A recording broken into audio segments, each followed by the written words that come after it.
Girls, I'm really, really glad to see you. You know, I know that I told you I was going to try to record this outside, but I don't know if you've noticed, it's been raining an awful lot lately. Every time I think about going outside, it starts to rain. So I thought it would probably be best just this week while it's being kind of stinky that way, just to play it safe and stay inside. But I've got some stories about being outside, especially being outside at night. Are you ever outside at night? I know sometimes it's past your bedtime, but did you ever look out your window at night and look at the moon and the stars and listen to the nighttime animals and birds? We'll have some stories about that and some songs. But for now, let's get started, shall we? Clap your hands if you love stories. Clap your hands, I know you do. I'm so glad that we could be together. Glad to share a story time with you.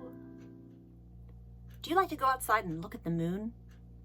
Did you ever notice how sometimes it's really, really big and sometimes it's just like your fingernail up in the sky?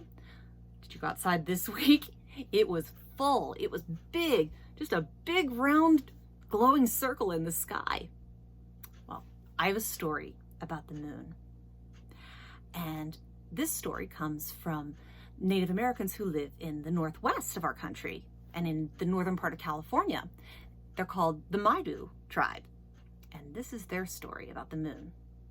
You see, a long time ago, the moon lived here on the ground with all of us. He built himself a big round house with smooth walls inside. And up on top, there was a little hole so that when he had a fire inside, the smoke could rise up out of it. And inside, it got very, very, very cold. And the walls were all covered with ice. And they were really smooth and slick. Well, the moon was not a very nice person to live around. And in fact, he started taking children to come and live with him and be his servants. And he didn't ask them if they wanted to come and be his servants. No, he just took them. And because the walls were so smooth and icy, and because there was no door except for that smoke hole up in the ceiling, there was no way for the children to get out once he took them. Well, one of the children that he took was the grandson of Frog Old Woman. I don't know why they called her that. She was just an old woman, but she loved her grandson very, very much. And there was no way she was going to let him have to go be the moon's servant. So she told all of her neighbors, I'm going to go get my grandson back. And they said, Moon is too powerful. You'll never be able to take him back. And even if you got to all the way to his house, you're never going to be able to reach him up on top of the smoke hole. But Frog Old Woman was determined. And so she set out to get to Moon's house. Well, Moon saw her coming, so he was ready for her. And when she finally got there, she said to Moon, I want my grandson back. I did not give him to you. And the moon just laughed. He laughed at her as she tried to climb up the walls of his house. And he said, give up. You're never going to reach me. Because it was a long way up. But she just kept trying and trying. She would climb a little bit, but then she would slide back down.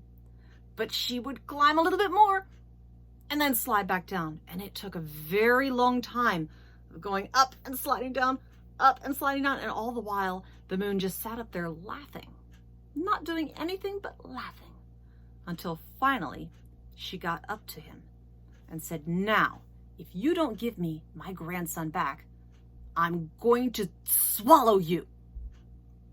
And the moon just said, ha, go ahead and try. Because he didn't believe that she actually could. And she opened her mouth then. And she swallowed a little bit of him. You see how it kind of disappeared? And then a little bit more. And then a little bit more. And a little bit more. Until the moon was gone. The moon was all gone. And the smoke hole was free. And she lowered down a rope so all the children could climb out and be safe. But of course, it takes more than that to beat the moon. And he started to grow. He grew back out of her mouth, little by little by little, until he was all the way out again. And he was not happy at all. And he said, "Frog, old woman, from now on, you will just be a frog." And he threw her into a river, where she stayed for the rest of her days. And he decided he was going to go live up in the sky then. He thought he would be safe there because he didn't really like being swallowed. But here's the thing. Frog Old Woman's power was bigger and stronger than he had expected, because the very next month, he started being swallowed again, little by little by little. And he was able to come back little by little by little. But it happened again and again every month. And because he had to go through that over and over, and he could never forget how bad it was, he never came back down to the earth to try to take people's children ever again. Okay, can you show me a moon? Can you make a moon with your hands like this?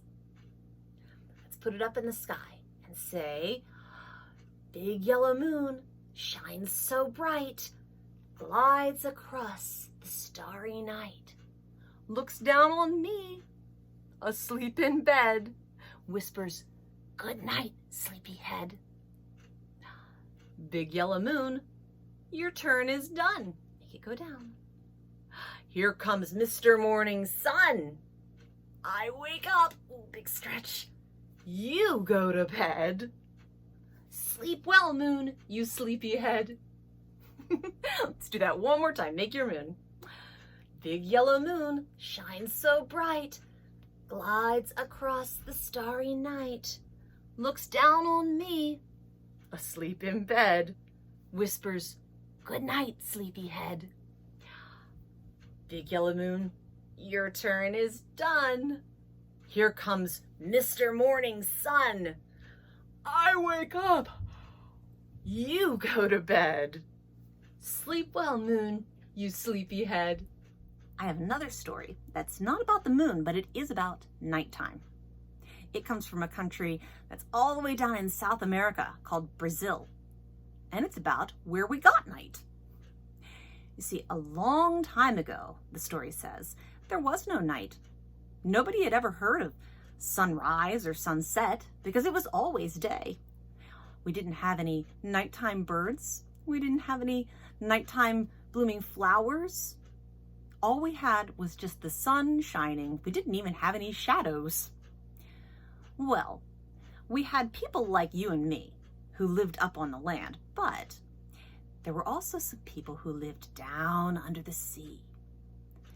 And it happened that the daughter of one of the great sea serpents who lived down in the ocean decided one day to come up onto the land and fell in love with and married one of the men who lived up there. And the daughter of the sea serpent and the man who lived up on land were very happy together. But living up on land was not easy for the daughter of the sea serpent. You see, down under the sea, there was lots and lots of cool shade, and it was very dark down there. The sun couldn't get all the way down to where she lived. And now that she was living up on land, her eyes started to hurt from all of the light that she just wasn't used to. And she started to get tired of being in the bright, bright light and not even a shadow that she could stand in. And it made her feel more homesick and sadder and sadder and sadder every day. And her husband watched her and felt upset because he didn't know how to help her. And one day she explained, "If only night would come, then I would feel like I could finally rest. In my father's kingdom, we didn't have day like this. We had darkness, and I just wish that we had some of the darkness of night here." And the husband was confused. He said, "What is night? If you describe it to me, maybe I can get some for you." And she said, Well, night is the name we give the heavy darkness that hangs over my Father's kingdom. There are different animals at night and different sounds, different birds, even different flowers. And I just miss it so much. And so the man called 3 of his servants to him and said, I want you to go on a journey for me. I need you to go down into the sea to where the great serpent and his people live. And I need you to ask the great serpent to give you some night to bring back up here with you. And so the 3 servants went to the sea and traveled down into the water. It was a very hard journey. When they got to the sea serpent, they said, we need you to give us some night, O great sea serpent, so that your daughter can be happy up on land. The great sea serpent was upset that his daughter was not happy where she lived, and so he took a great giant bag and he filled it with night. And it was very, very heavy. And he warned them, whatever you do, don't open this until you get back to my daughter. And so the 3 servants started out back towards home, carrying this heavy, heavy bag of night among them. And it was a much slower journey on the way back because of that weight. And eventually, especially when they got out of the water, they started to hear things in the bag behind them. They started to hear the noises of the night birds. And they started to notice that things were moving in the bag. And they started to get a little nervous about that.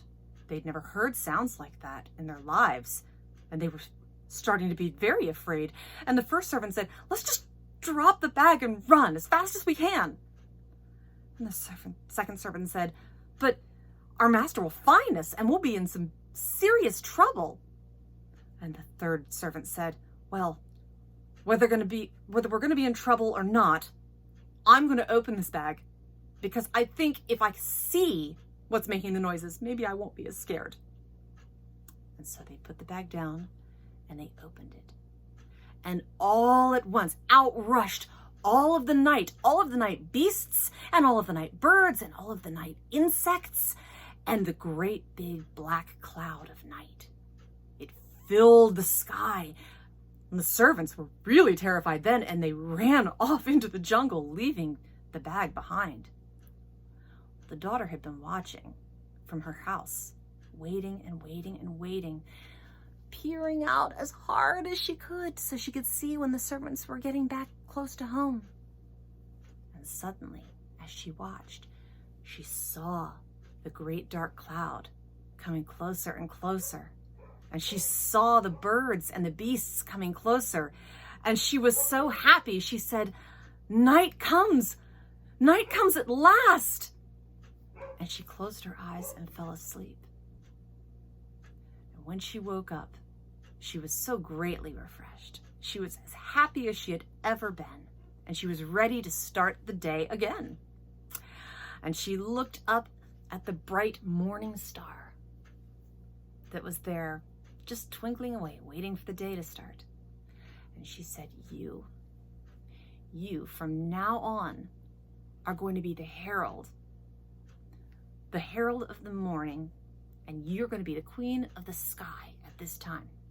And she called all the birds together, and she said, sweet, sweet birds, I want you to sing your sweetest songs at this time, every day, as the night is ending and a new day is beginning.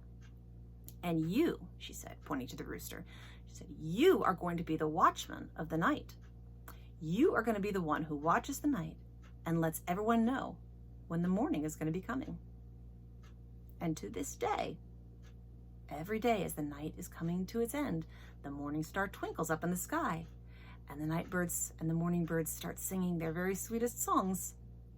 And then the rooster crows to let us know that it's daytime again. Okay, we're gonna play Aching Drum.